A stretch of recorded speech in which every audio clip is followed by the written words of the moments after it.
માતૃતત્વ સાહેબ, માતૃદેવો ભવ પિતૃદેવો ભવ. આપણે પેલે માતા પિતાને રાજી રાખજો, માને રાજી રાખજો, પિતાને રાજી રાખજો. જે કાંઈ પણ મળ્યું છે કેની કૃપાથી મળ્યું છે? એની કૃપાથી મળ્યું છે. એને પેટને પાટા દઈ દઈ દઈ દઈ દઈ દઈ દઈ દઈ દઈ દઈ આજે બધું મળ્યું, સુખ સંપદા મળ્યું, તો એની કૃપા છે.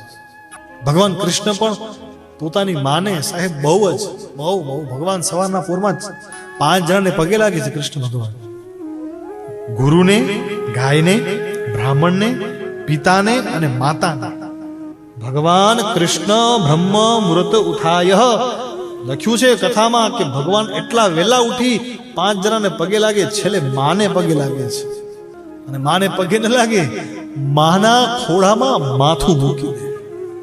એ લાલા હવે તો તું અવળો મોટો થયો, દ્વારિકાનો નાથ છો, આવડી બધી રાણીઓનો વરરાજો છો, હવે તું આ શું કરીશ?